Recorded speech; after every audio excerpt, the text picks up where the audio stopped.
Welcome to the Phoenix Suns Solar Panel Podcast. My name is Tim Tompkins. Joining us this week, my very good friend, Mr. Greg Esposito. Oh, boy. You're going to call me first when you said that. I try and switch it up every week. He's just hurt that you called me a friend. Listen, I wasn't on camera, but my face dropped when you went very good friend, and then you didn't say me. Oh, and my other very good friend, Mr. Dave King, who I will say every single time that I go to Phoenix, Dave treats me to dinner, and it is so freaking nice that you do that every time. So thank you. Those Hooters wings are always spectacular when you guys go out, I'm sure. So. The appetizer in one drink. Thank you, Tim. I am glad that we are laughing this morning. I don't want to spend too much time on it. The Suns coming up with a disappointing loss this weekend to the Pistons, which honestly I just found comical being beat by Brandon Knight. He did beat us too. Yeah. He hit some key fourth quarter. He had 11 points in the fourth, and he celebrated every single one of them. And good for him. If I was him, I would. You know what? Let me just put it this way. His 19 points in that game on Friday night is the most he has scored in the NBA since playing for the Phoenix Suns several years ago. So he's had a rough go of it. But good for him. He got to play against the Suns one more time. The only person left, there's like two people left from his time here, Robert Sarver and Devin Booker, and I'm guessing he's not mad at Devin, so, you know. Also, I don't want to spend too much time on the other team, but, dude, Derrick Rose was good. Yeah, it was impressive. He was good. Yes, he was definitely good. He was feeling it. There was a couple of plays just like especially the last two scores he had to close out the game were just incredible. I think it was in never should have gotten there. Yeah, well, I think it was in the 30 at an up and under that was just you go, oh yeah, I forgot that guy was the MVP in 2011. He actually was a quality player. The thing is, like the defense that the Suns were playing on him, it wasn't bad. No, I mean they were. They just lost. Yeah. I mean, it was good defense. It was better offense, and the Suns just lost. Obviously disappointing, but there was something comical to that. What isn't comical, however, is Kelly Oubre likely out the remainder of the season with the torn meniscus. Obviously, he's going to be getting a second opinion on this, which I know, Espo, that you tweeted some thoughts about. And I think it was Mike Vigil over at the Timeline also tweeted some thoughts, kind of wondering if it is more of a Suns training staff issue that he's seeking a second opinion on this, not trusting them, or if this is more of the standard with these sorts of injuries.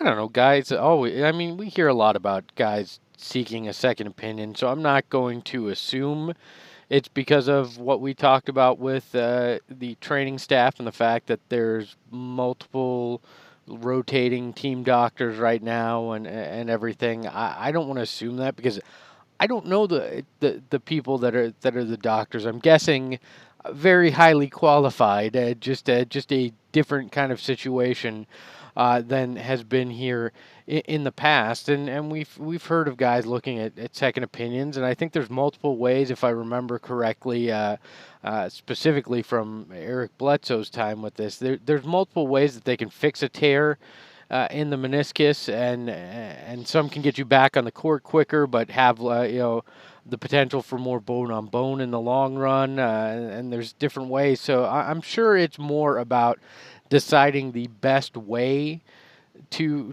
fix this tear, or if he even needs to fix it, or if rehab can potentially take care of what's going on. So I don't blame him. I would get as many opinions as possible because, in the end, it's his livelihood that's impacted by this, and he's going into the final year of a contract. So he wants to make sure to ensure that everything is taken care of properly. So I'm not going to, and everybody knows I beat the drum on the training staff and the chaos of last offseason being questionable at best, but I'm not going to put this on them. I think it's smart by Kelly Oubre to just get as much information as possible and protect himself long term.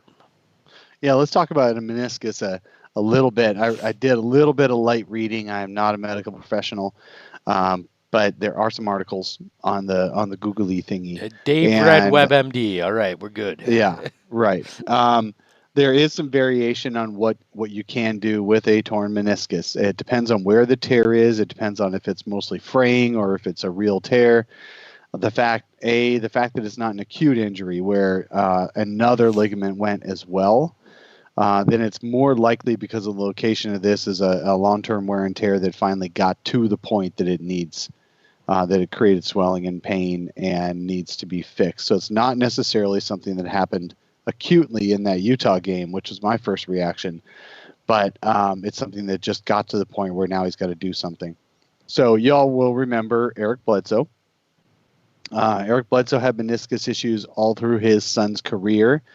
He had one initially before he came to the Suns with the Clippers. He missed the second half of a season after having it trimmed or shaved or whatever that is, but basically just repaired.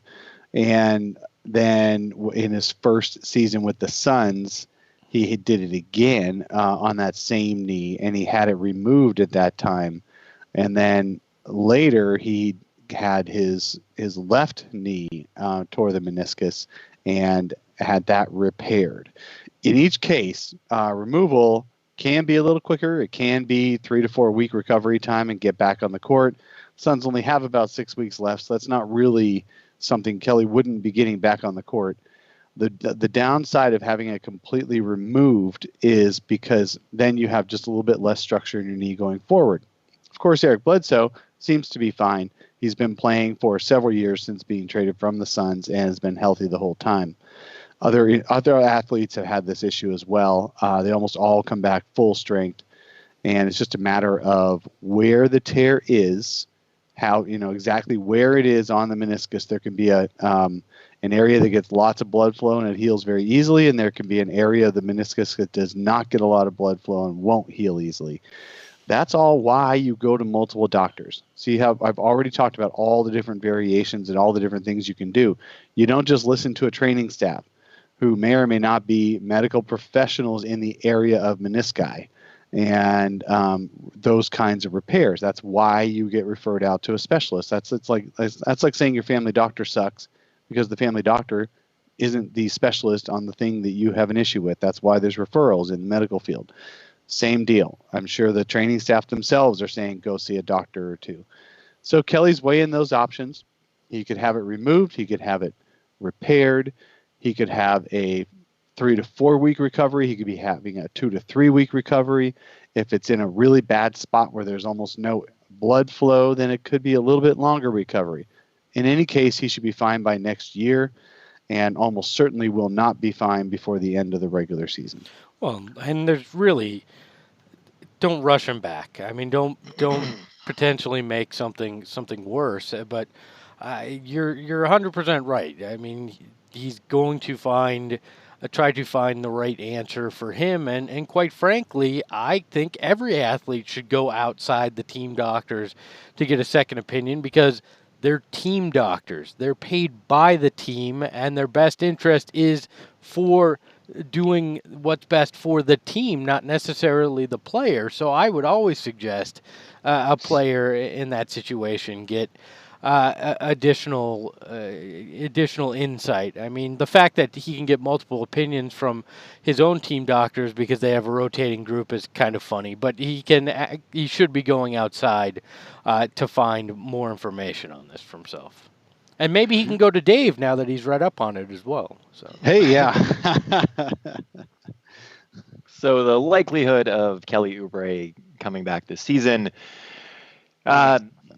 almost none. Yeah, and it should be. I mean, why rush him? So what do? I think this is a great opportunity for Cam Johnson, as long as he doesn't break himself in half. Hey, Monty thinks Cam the same Johnson, thing. To have, well, I'm the one who talked to Monty about this because he had no idea that Cam Johnson could be a good player who would fit into his rotation. So I kind of told him. I'm sure you straight. You made it all right.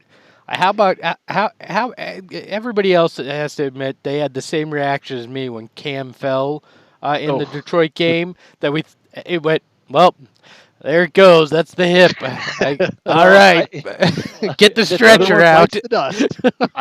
I heard the thump through my TV. Yeah, You know, Yeah. like, ow, yeah. ow was It, all I thought was. Oh, So what that is service did you painful. hear it through? Hopefully not oh YouTube God. TV, It because then is that's the it is you. last memory you'll have of the Suns this year. Yeah. Well, sort of. Do I you have also YouTube TV as well, Dave? No, I If you, have the good old fashioned oh, cable. I'm jeez. old.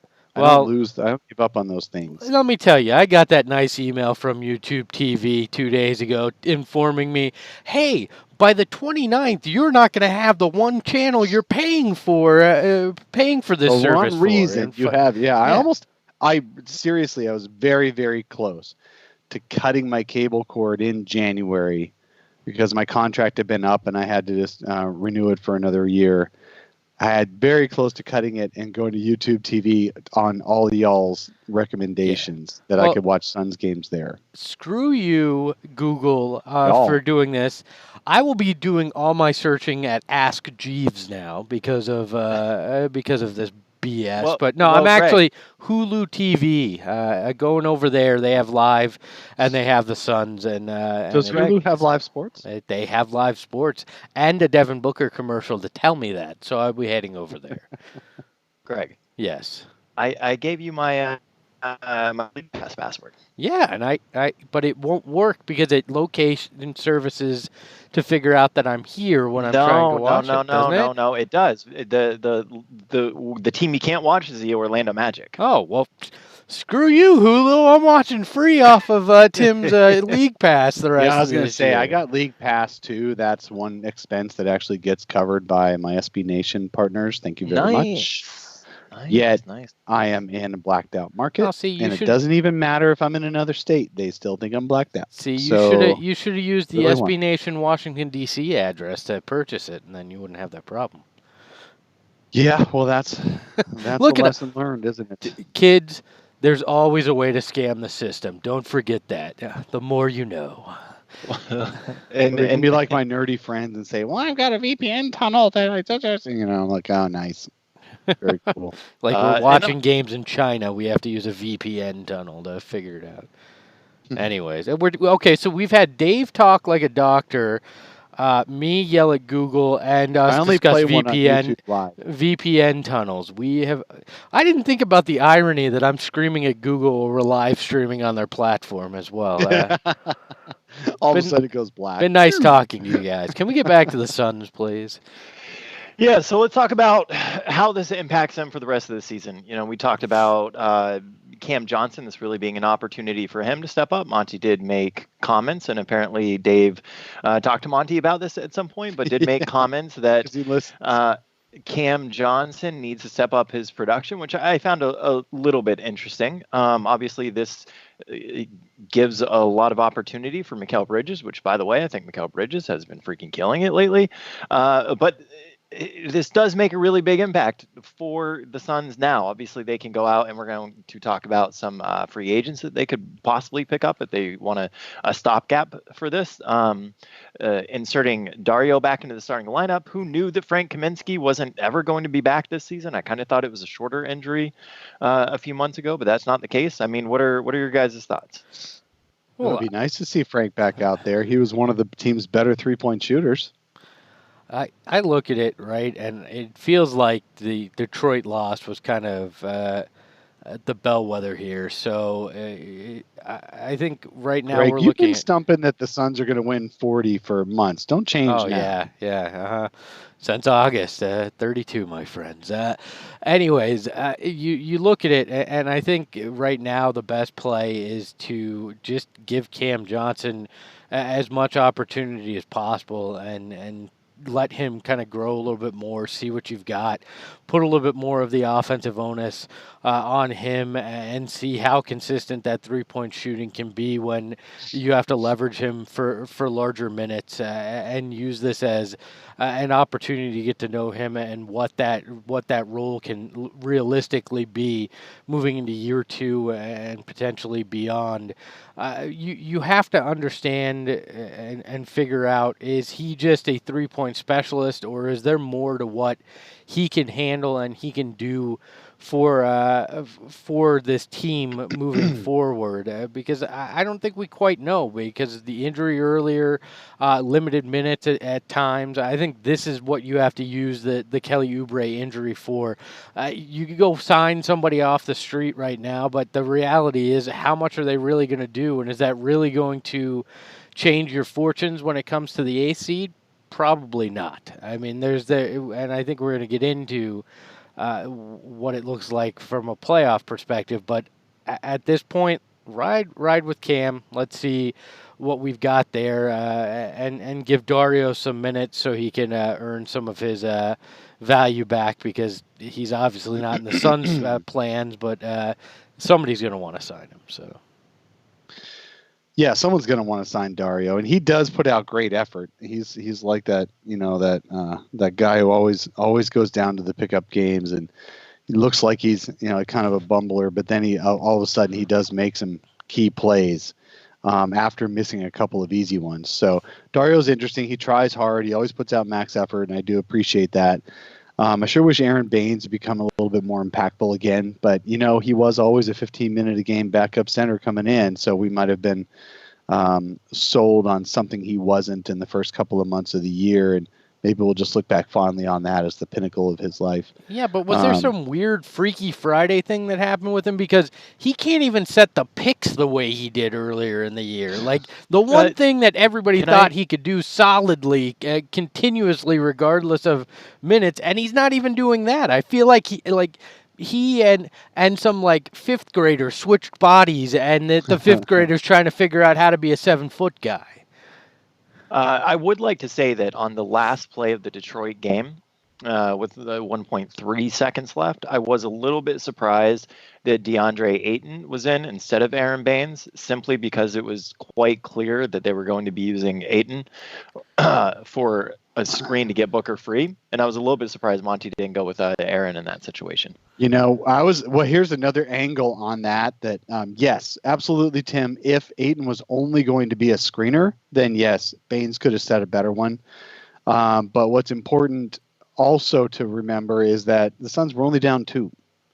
And they could have just gotten Ayton the ball near the basket, because the Pistons had gone kind of small, and Ayton was wide open on a roll. He could have set a pick and then dove to the basket and caught a lob from the guy throwing in. I mean, but the Suns didn't even consider that. They went for the win, just like Monty went for the win against San Antonio a few weeks ago too. This is the way this team plays. Now we have one possession loss. I was really hoping we were going to see DeAndre Ayton's first 3, and it was going to win a game. That would have been awesome. Or even his first 3-point play of his second one of the day. He did have one earlier. You guys catch that Devin Booker walking away right after the foul wasn't called, in his expletives towards the ref? Oh, yeah. Yeah, Good for he him. was told the ref told him the foul even came after the clock had gone out or off, and a close, and watching in slow-mo, you can't really tell.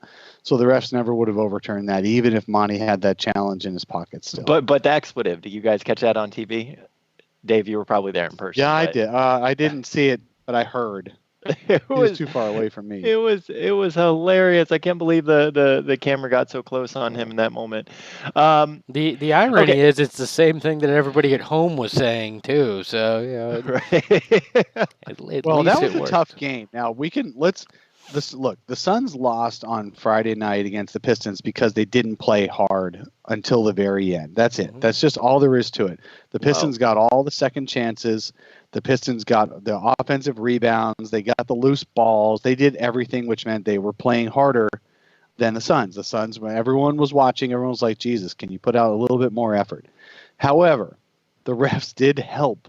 And the Suns played one of those games where they let the refs get into their heads and got down on themselves because the refs consistently were making calls that were not in the favor of the Suns. And even if you watch them again, they should have been more in favor. Like that Aaron Baines basket interference, that's a textbook. It's not a basket interference because the ball was outside the cylinder. Even though it was almost on the cylinder, the entirety of the basketball was outside the cylinder, and so that was a perfect putback by Baines. And even on a review, the refs stubbornly held their ground. So there was a lot of stuff that the Suns let it get to their heads, and they never did develop the energy, and they missed Kelly Oubre doing one of his third quarter energy turnarounds for the team. So I think they also failed in not feeding DeAndre Ayton more because I mean he was efficient. Yeah. He was playing well, and again the offense didn't turn to him in times where, like you were saying, the effort was lacking. They just weren't clicking. That seems like an ideal time to me to start going to your big man that's dominating down low and just being able to efficiently get baskets. Just feed him at that point. If nothing else is working, but it just doesn't feel like that's part of Monty's system or the way Monty wants to utilize DeAndre Ayton. And I get it. I don't think that's the way night in, night out you necessarily should, but there should be times where you go, all right, this is where we just go to him and we turn it into a game that's focused like that. And I think it would have served them well, especially earlier in that fourth quarter. Again, they just dug themselves too big of a hole, and by the time they decided it was time to let things click, they just didn't have enough time. They ran out of time, literally, on that final play to get either the foul or the shot. I do want to get a YouTube listener question in from Everything Horror. He says, what do you guys think of the Valley Boys bobblehead? I thought they were the perfect bobblehead series for this year because when you think of this year's Suns team, you think of street clothes and guys being out. So it felt like the perfect kind of bobblehead series. Otherwise, it made absolutely no sense to me. I thought it was a little weird, but from that perspective, spot on, guys. That was interesting. This is the third year in a row Devin Booker's had a bobblehead, and his bobblehead this year has a little bit of beard stubble on it. And he was like, yeah, hey, making me look a little older now. That's good. Well, it took him 3 full years to grow that beard stubble. So I can't even hate. You guys let's talk about a little bit about possible free agents, buyout candidates that the Suns could consider as a bit of a stopgap. We have heard some rumors that they are at least looking. Pulling from the list, I pulled a few names that I'm going to rattle off. If you guys have any thoughts on any of these names, please let me know. Please stop me midway, okay? Evan Turner, he is right now weighing a possible buyout with the Timberwolves. I don't think he's the scoring punch the Suns would be looking for, but a pretty good distributor. He could fill in some spot minutes. One that I find really interesting would be Dion Waiters, who was waived by the Grizzlies. I do know that it is that too, but I think we're not going to Waiters Island. We're not going to Waiters Island. Everything's been talked about culture and all that. Do you really want to bring that into the last 20 plus games of this season? No, we're not. Everybody knows I'm a fan of islands and nautical themes when it comes to players, but I'm not even residing on Waiters Island. All right. Alex Abrinas.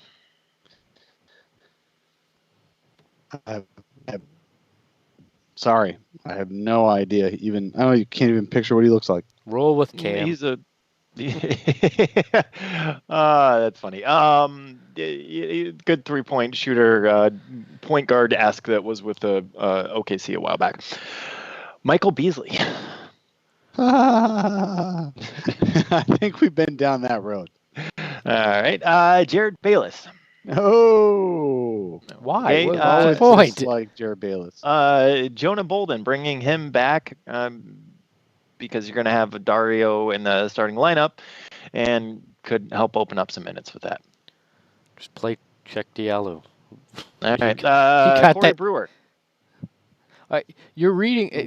Yeah. It's a list of guys that 10 years ago you might have gone, yeah, maybe. Now Okay, you're like, okay, well, okay, what's the point? Yes, I get that, but we're also 3/4 of the way in the season, and there's not exactly a ton of free agents that are quality that are sitting. Right, that's the problem. There's not a ton that are quality that are sitting around waiting for a job. Right. What do you? I can't make the list better. If you're gonna do that, if you're gonna do this, just go Jamal Crawford and let him score 50 in a game, and everybody can talk about him for the next year like he's the answer to everything. I do think Jamal Crawford was on the list. I think that's interesting, although I don't think that the Suns necessarily need another guard, right? Omari Caspi. You're going to get the same reaction on every guy. No, there's no point right now. You know what? I will always be a fan of his game, and that is Tyreke Evans. No. Look, if you're going to just go sign Amari for a 20-game farewell tour. If we're going to just put some body on the roster just to do it, make it at least sentimental. Tim, I think what you're doing is you're highlighting for listeners and for Greg and I how shallow the options are, how few good options there are. You can't just sign somebody. Here's the thing. The Suns do have young guys they can play. And you know what? Even though they are only 4.5 games out of the 8th seed, they're really at 12 games under 500. They're really looking for next year. And I'd rather find out more right now about Cam Johnson, Mikal Bridges, and Ty Jerome, and even Elie Okobo in a more consistent manner. And so we know for sure whether they should be on the team next year without not having given them enough time to prove whether they should or not. I'd even, after another 5 or 10 games, bring up Jalen LeCue for the last 6 weeks, or not 6 weeks, but 3 or 4 weeks, and see what he can do in an NBA game. That's what I'd rather see. And if that means the Suns lose, that means they're losing anyway. So might as well lose. We've had conversations. The Suns need to hit 30, just so that they can definitely. go into. I think the Suns will still hit 30. I don't see the Suns tanking. I don't see the Suns resting players that are healthy. So I think the Suns will still. I really do think it's immature. Okay, let me put it this way. I don't think one of the guys you're listing, Tim, will get the Suns more wins than the guys I listed, who just need more minutes off the bench. I really don't. I think these G Leaguer guys, you're overstating it if you think that they're going to make a difference. Look, you've already brought up one name, though. I think we've seen enough of. I do not need to see any more of Elie Okobo. I am done with seeing that guy play. So bring up LeCue and give him the minutes. At least you can forgive mistakes that a teenager like LeCue is making is trying to gain progress over Elie Okobo. Just give Javon Carter more minutes. Yeah, and fine bring Ty Jerome in as a combo guard. I think that's for sure. If we're done with Elie, which I am too, just play those guys bigger minutes. You're not going to lose more games by playing those guys. Continuing to play those guys in the roles that they are and maybe bumping up the minutes a little bit toward the end. You're not going to lose more games that way. The Suns are not set up to win more than 33, 34 games, and I still think they're going to. Look, I've really enjoyed. If you say Elie Javon Okobo, Carter, okay. no.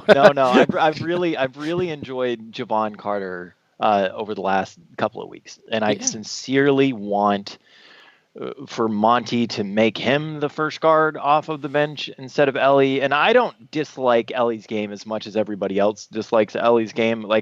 It's obviously not perfect, but I do think that there is something there, and he should be getting some minutes on this team given the options. That being said, I think that Javon Carter is a much more impactful player on the court. I think he's a good 3-point shooter. He is an excellent defender.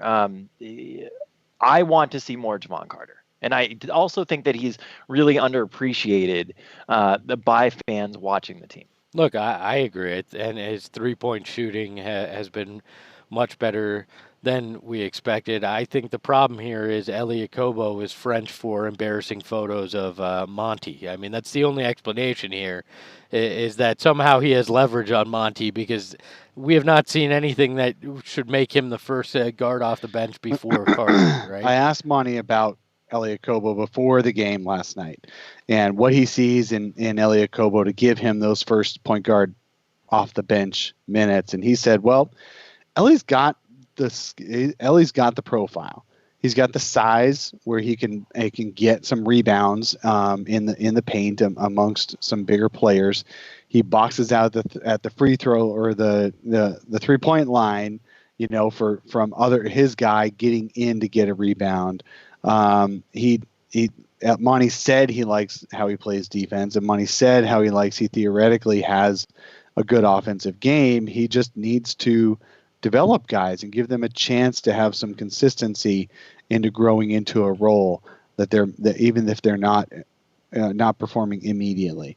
So he does think Elie, of all the backup guards on the roster, he thinks Elie has the best physical and skill set profile to play the minutes. He just isn't getting the results yet.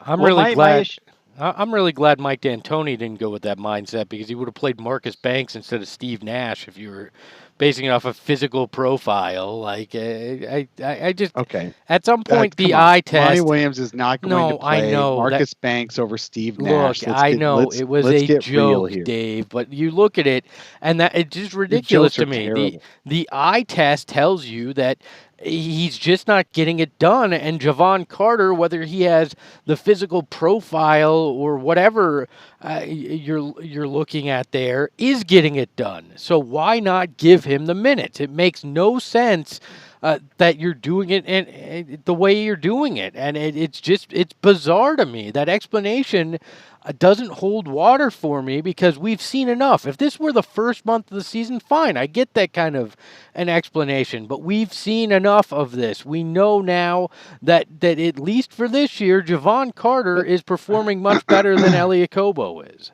Greg, we keep bringing you back because you theoretically fit the profile of a good pod host. You worked for the Suns before. You have some inroads there. You've been a longtime Suns fan. Theoretically, you should be really good at this, and we keep bringing you back. Dave, if it were just you talking with this, everybody would be asleep right now. Your medical explanations are fine, but they're not riveting. They're not.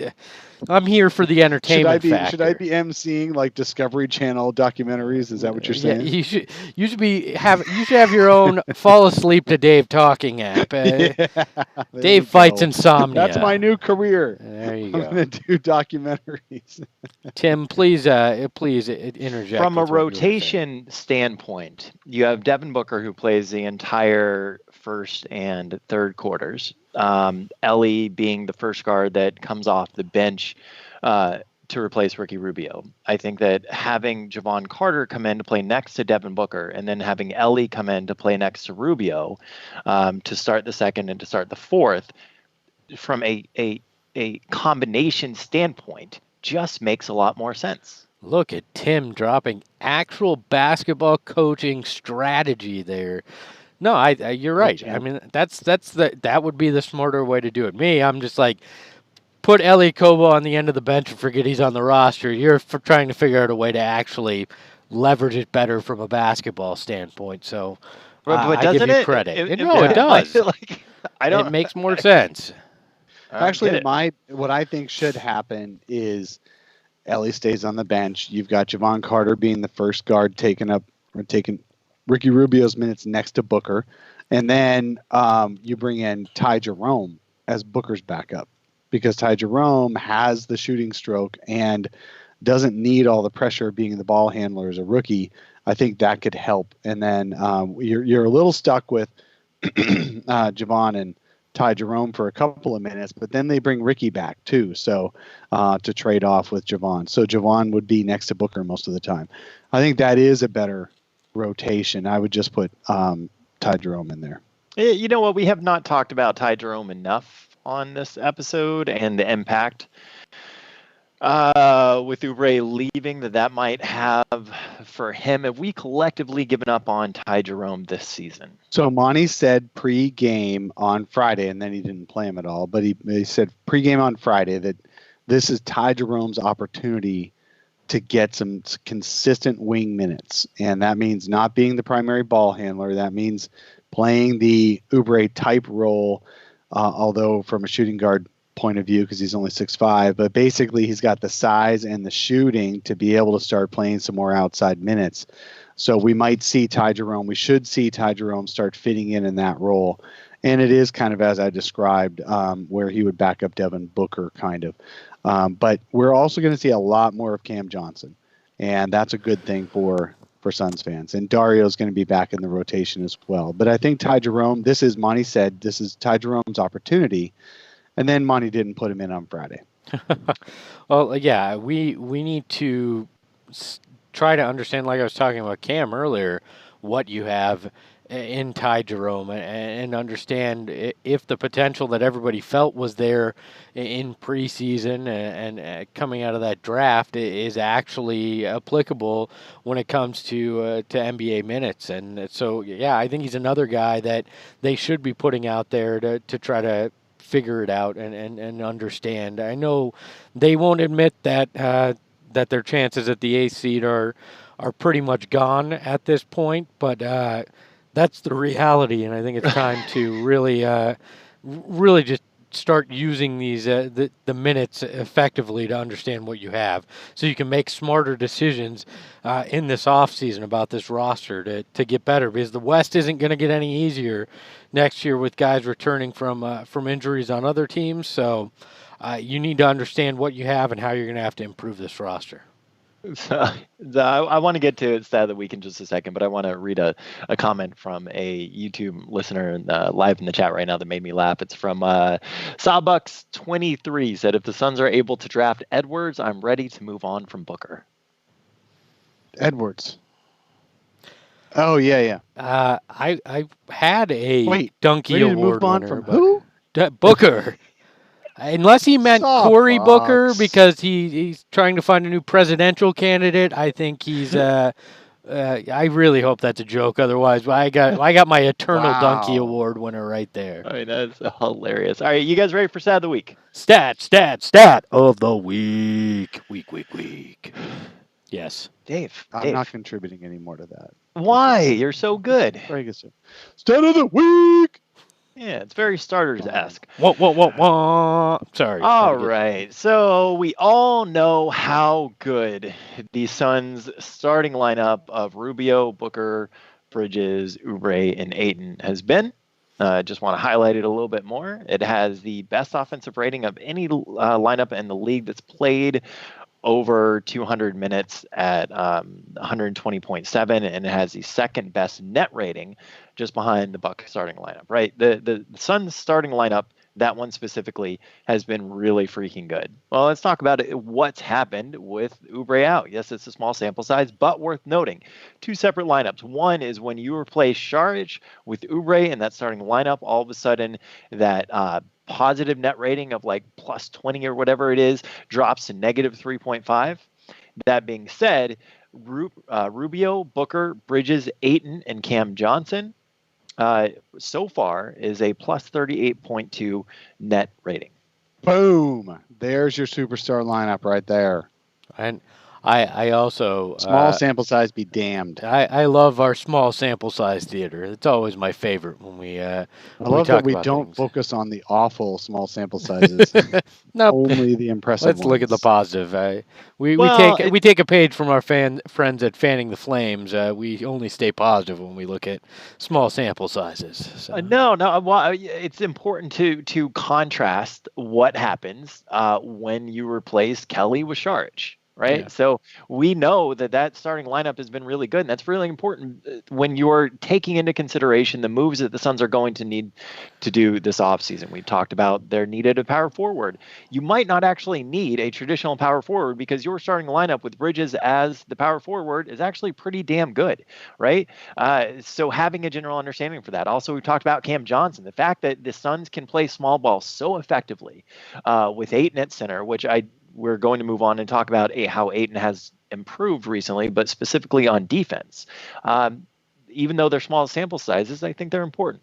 Yeah, well, I think it's interesting how well the starting lineup without a traditional power forward, or at least a guy that more fits the measurables of a power forward in terms of size and everything, how well it's performed. I still think this lineup, and whether it's bench or starting lineup, has to find more shooting. And Mike, I just wonder if you look at that starting lineup that you're talking about, even with Oubre, you look at that.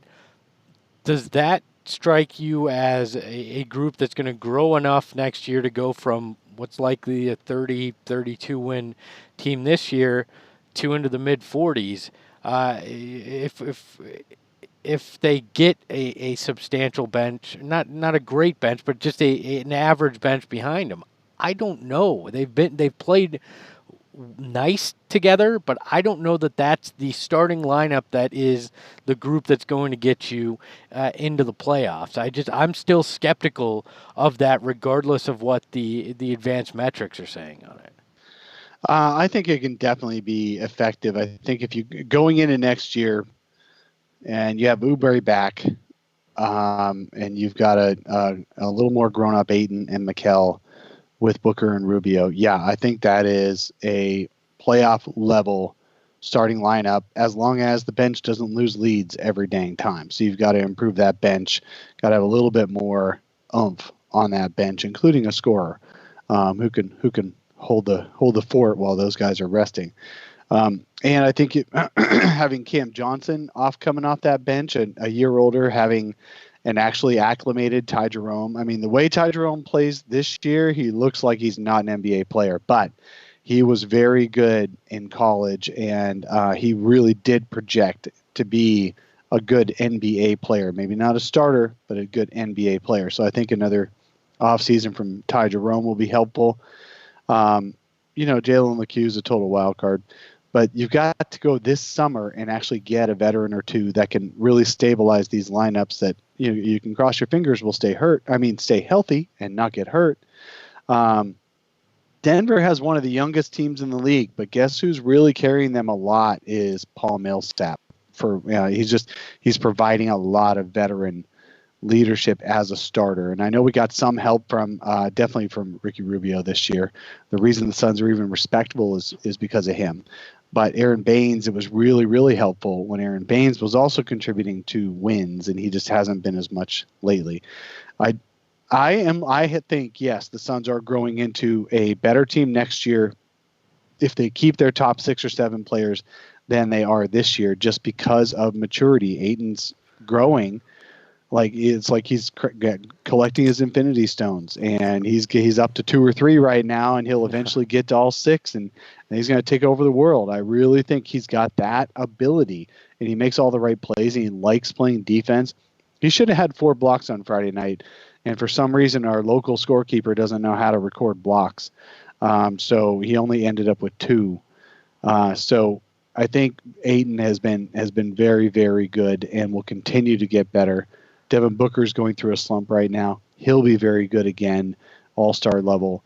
So I have a lot of positive feelings about it. But if the Suns do need to upgrade somewhere, it's getting a larger than Cam Johnson sized power forward who is athletic, who can complement DeAndre Ayton and can shoot the 3 ball. Yeah, I don't know if I'm jaded because of the last decade of what we've seen, but I'm just skeptical. I feel like they still need to figure out one more piece with that starting lineup, probably a power forward, and I still lean towards the smart move, as long as this injury doesn't impact it, is potentially moving Kelly Oubre in the offseason, making Mikal your starting small forward and getting a power forward that better fits what you need for the future, and trying to go that route if you can find the right guy. I'm not saying you just do it to do it, but if you can find the right guy, I still feel like that's the smart move, because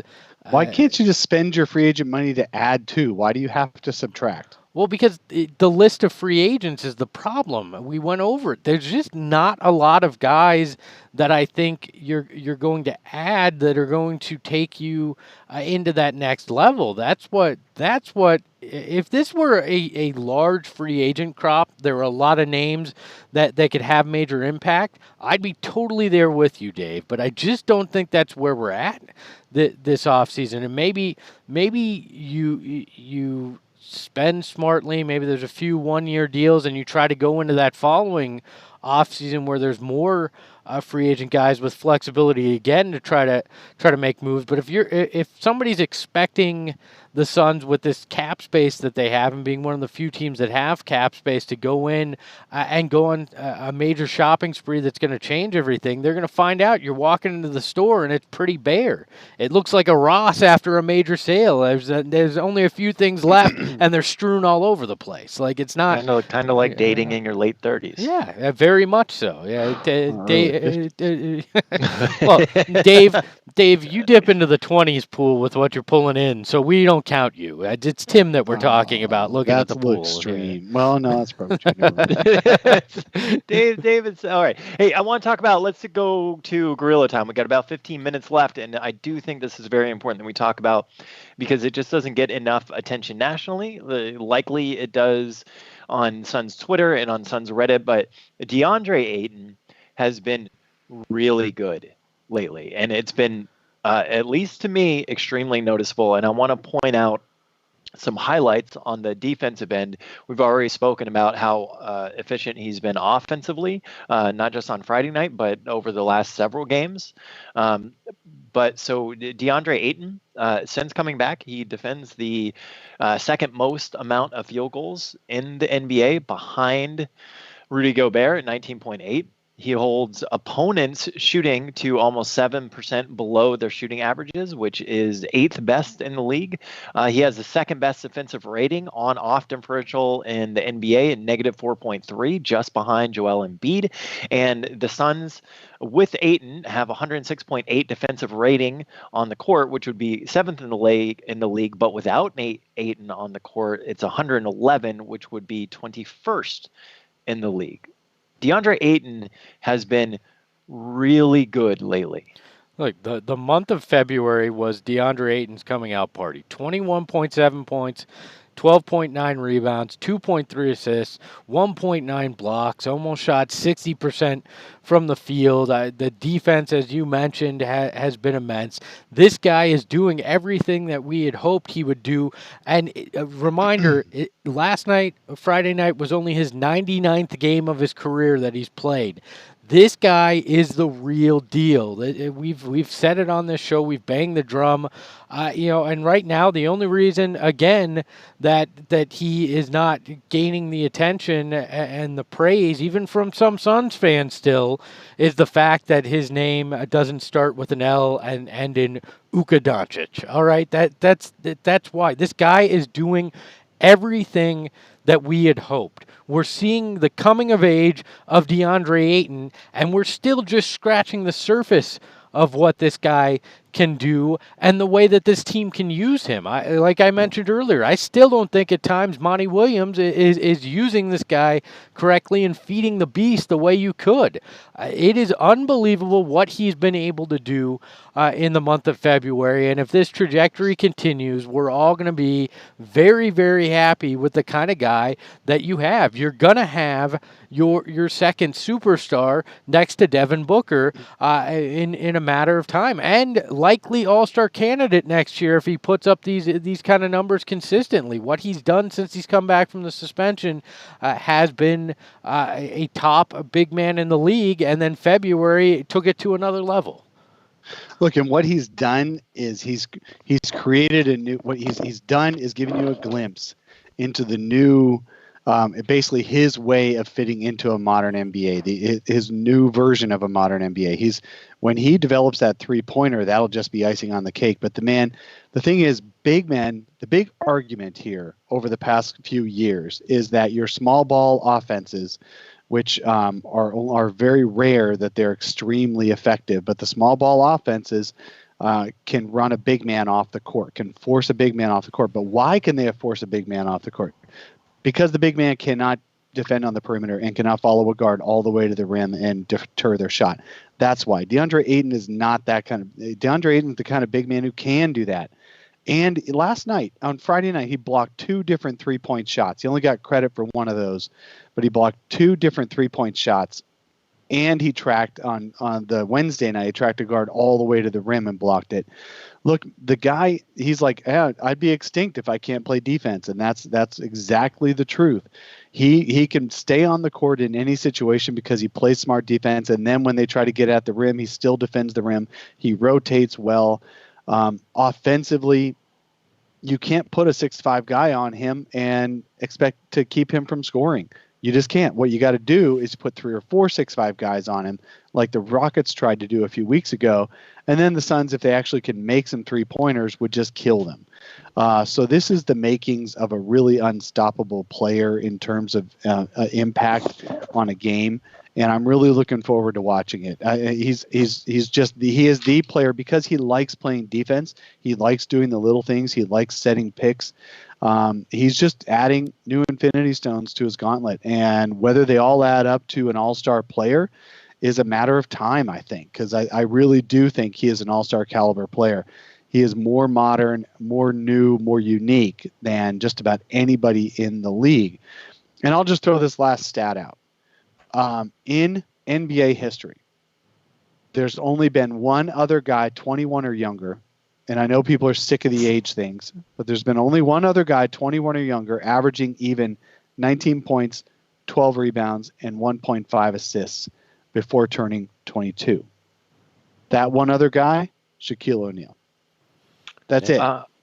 I've also really enjoyed watching Ayton's pick and roll defense. It just seems light years better than it was last year. Well, they've given him more simple assignments, and I'm not saying he needs simple to make it work as no, a but sign he of knows when to hedge. He right. knows what to do. Right. He's picking up on not getting lost in space. He knows he's going to do this, and then that can happen. Or if he does that, then this can happen, as opposed to getting lost in no man's land halfway between the two players. So, yeah, absolutely, Tim. But the coaching staff, give them credit for helping him simplify his decision-making. And because you've got to be able to make decisions at a moment's notice based on how the other team is actually playing in that moment. Even the same 2 guys throughout the same game can play the pick and roll differently against you. So I've been very impressed as well.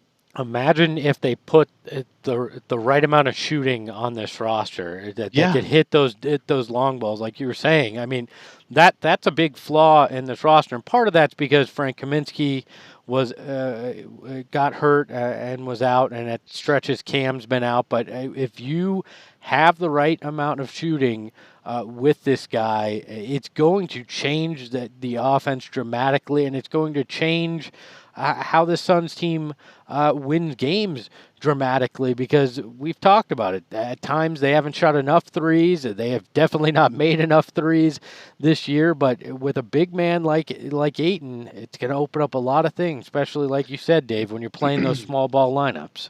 Here's where there's some really good value out there on the free agent market. So if you're not, of course, the Suns could trade Kelly Oubre and get a player back, because he's actually the perfect contract for a team that wants space in 2021. And the Suns are a perfect team to know that having space in 2021 isn't going to get them a superstar, because superstars don't come to Phoenix. So that's a perfect opportunity, yes. But if you just want to use your free agent money, which is around $25 million this summer, just to add to the current team, actually the better play, to Greg's point there, the better play is to get a more solid, proven 3-point shooter in that rotation that you can count on. Bogdan Bogdanovic is a restricted free agent, but there's limits on how much the Kings are allowed to pay him. I don't think they can go over the mid-level exception, which is going to be around $9 million a year. I don't think so, or 9 or 10. You could pay him a little bit more money, and the Kings can't even match it. There is Evan Fournier. There's Joe Harris, who's been killing it on threes for the Nets and helping them stretch their floor. Tim Hardaway Jr. has had an excellent year in Dallas. He has a player option. Dylan Brooks is restricted. If you like Dylan Brooks, I know James Jones does, but Oh yeah, and just further on that Dylan Brooks trade, I know we've beaten that one to death, but I have gotten more and more confirmations from people who are directly involved that the Suns were just a third party in that, and Memphis was really just trying to get Kelly Oubre from Washington, and Washington was trying to rope in a third team to take assets that they didn't want. And as soon as the Suns figured out it wasn't Dylan Brooks that they were going to get for free, then they backed out. So I don't even know how much James Jones really liked Dylan Brooks. He just liked him enough to get him for free, for the cost of Trevor Ariza. So let's not overstate the Dylan Brooks love. But having said that, yes, Tim, Dylan Brooks has been very good this year, and he brings that attitude that you really want to see on your team. So that's a half a dozen. Malik Beasley is another one who's now going to be restricted this summer, and he's getting big minutes from Minnesota. I thought that the Grizzlies extended Brooks. Oh, you're right. He's not on the court. Damn it. But still, you've got half a dozen already that I'm mentioning. You're right. Bogdan, you've got Evan Fournier, you've got Joe Harris, you've got Tim Hardaway Jr., Malik Beasley. I don't love Jordan Clarkson, but he's been really good for Utah coming off the bench. That's the kind of guy I'd spend my free agent money on. Yeah, look, that's the way you play in the margins and you improve this team and improve this roster. Or you trade for Luke Kennard if his knees ever stop hurting. But I mean, if you play in those margins and you hope you project that your guys like Devin Booker, Mikal Bridges, DeAndre Ayton are going to take significant jumps again. Maybe not Booker taking a significant jump, but you project that they're going to improve. Okay, so I see what you're trying to do there, and you definitely will be better. And my question is next year the year you have to make the playoffs? Is it the year that definitively you're finally out of the rebuild and you have to make the playoffs for numerous reasons, whether it's fans, whether it's Booker's mentality, whether it's Sarver's finally just impatient and can't handle it anymore, whatever the case may be, we're going to learn this offseason whether it's we need to just continue to improve or we have to make the playoffs. You'll see based on the moves made. Well, I'll tell you what. I don't think they have to. If they continue to improve, the Suns are going to be a playoff caliber team. That's just it. They're good enough now to where there isn't that middle step anymore. Like the Suns this year are already taking that middle step to be much better, but still not a playoff team. The Suns are much better this year. Everybody agrees, but they had so far to go to get much better to not still be a playoff level team in a regular year. So I think, yes, if the Suns can improve their roster another level this summer, then they are definitely a playoff caliber team. And then it's just a matter of playing the games. Yeah, I just worry that the 8th seed being such a poor a poor man's race this year, if it's slightly skewed, whether there really is another middle step in there or not. No, what's because actually you're just as close to the. I know, Dave, but I think some people are making this mistake because you're just as close to being the worst team in the West as you are to being that 8th seed. In reality here, so I hope there's not overconfidence based on this weird year that we have here that isn't indicative. You're right. The rest of the West is depressed right now, and it looks like we're closer to the playoffs than the team should be. Yes, I agree. However, having said that, the Suns do have the 15th best point differential in the league. Mm-hmm. The Suns do have mid-pack offense and mid-pack defense despite all of their injuries and missing people all year. They've got a playoff caliber coach. They have a playoff caliber scheme. They have a lot of playoff caliber players that are just growing into themselves. They're going to continue to get better. People weren't sure what new level Devin Booker could go to. Well, he's gone to a new level until this past month where I think he's got a hangover or something for that All-Star appearance. But they've gone to a new level. DeAndre Ayton. Nobody thought for sure Ayton would make this level this year this quickly. So they will get better. And yes, I do think that they will be in the mix for the playoffs next year if they just shore up a little bit more on their bench. One or two more guys on that bench who are proven scorers will have going into next season a big difference for them. I absolutely agree with that. So while you say, Greg, they aren't as close to the playoffs as it appears, every year the Suns, every year the playoff picture is different. And you're right, it might be tough again. Well, you know what? This year was supposed to be tough, and it didn't turn out to be. So last year, there's always, you don't want to be the team that thought the year would be too tough, so not try, and then all of a sudden it's easy to try to go for the playoffs. You want to be the team who did everything you could in the offseason to get playoff position, and then you just play the games. The Suns are now 2-8 or 2-9 in one possession games. You got to figure that that's going to change as the team gets more mature and it's going to more level out. Historically speaking, one possession games are literally a crapshoot. There are teams who have great years on them, and there are teams that have terrible years in those games, but it levels out over time. So you can't go into next season and say, well, they'll get 2-8 again.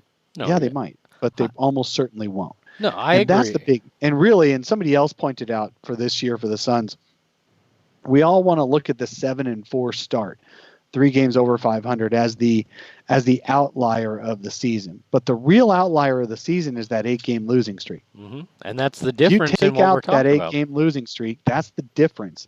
And what happened in that 8-game losing streak? It was their first push into adversity. They were without DeAndre Ayton. They were without Aaron Baines for most of it. They were without Ricky Rubio for half of it. And Devin Booker was out for 3 of those games, and that was just too much, and it pushed them over the edge. And they still only lost 3 of those 8 games by a possession against good West teams.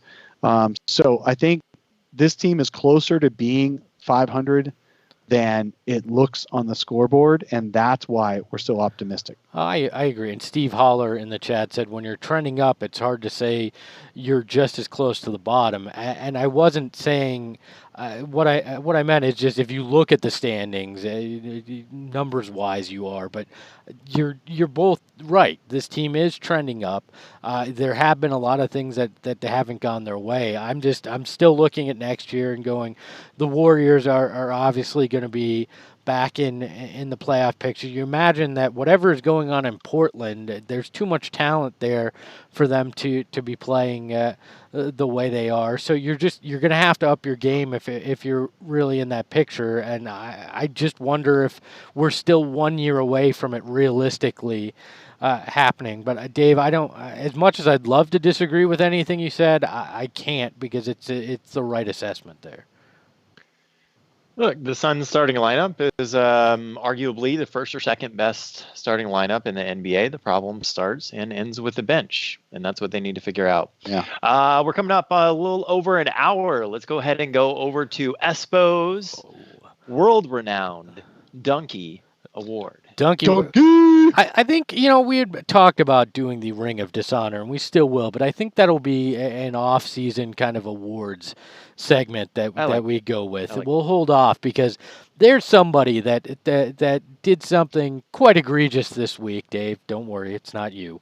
That I think we need to recognize in the Dunc-y segment. And he has received a Dunc-y before, and I'm sure he'll receive a Dunc-y in the future. But this week it's Greg Moore over at the AZ Central for his article that was, is Phoenix Suns forward Kelly Oubre injured or injured? Really? The one guy that I don't think I'd ever write that kind of trash about is Kelly Oubre. That guy puts everything he has out on the floor, and if there's a guy that would never fake an injury to try to tank or whatever you want to try to claim, it's not Kelly Oubre. All right. The guy has the heart, the passion. Don't question this dude, right? I get it. I've questioned in terms of his play sometimes, fine. But, don't question the guy's heart. There's nobody that plays harder. There's nobody that's gonna buy into that. And just stop with this trash. It hurts other writers that you got on your staff over there. It makes people question things. It makes Dave get more traffic because people think Brightside's more reputable than the local paper now, right? Keep it up, Greg. So please, can we please get back to some sanity and stop chasing. This really should just become the clickbait award because I wind up talking about clickbait more often than not. But can we please just dial it back at least from 11 to like 7 on the clickbait rate there, Greg? It's getting tough to share a name with you. Kelly is definitely injured. I don't see there's any reason to think that he is being strategically rested. We've just seen too much of this in recent years, and so we're all biased and jaded. But there's nothing about this Suns team that says that they're trying to lose games. But that's absolutely nothing. They came out of the All-Star break with a hunger and a fire to try and make that 8th seed as best that they could. I feel like it's just irresponsible to question a guy like that, about that. It's not like they're like, he has back soreness. I mean, they put in the report knee injury, not even soreness, nothing like that. Full out injury, and they just didn't. There's HIPAA laws and all sorts of things why they didn't come out and say it's a meniscus tear and this and that because Oubre's still doing his due diligence medical wise. So that's just irresponsible to me and insulting to a guy like Kelly Oubre that's done nothing but go out there and put his heart and soul into everything he's done in this valley. So that just upset me to see. So enjoy your Dunc-y Award. You're gonna have an entire shelf in the office space over there because you're accumulating them quite regularly. And on that note, we will be back next week. I do want to thank a listener for supporting the show, Dave McDevitt. So if you feel like you get something out of this, listening on the podcast, watching on YouTube every week, there is a support the show button in the show notes. You can do a $1, a $5, or a $10 monthly donation. We really appreciate it. If you do the $10 one, I'll personally send you a bunch of Sun swag. But either way, thank you so much, David McDevitt, for continuing to support the Sun Solar Panel podcast. We really do appreciate you. My most favorite Dave involved in the solar panel right there, Mr. McDevitt. So. Mine too. Have a good week, everybody.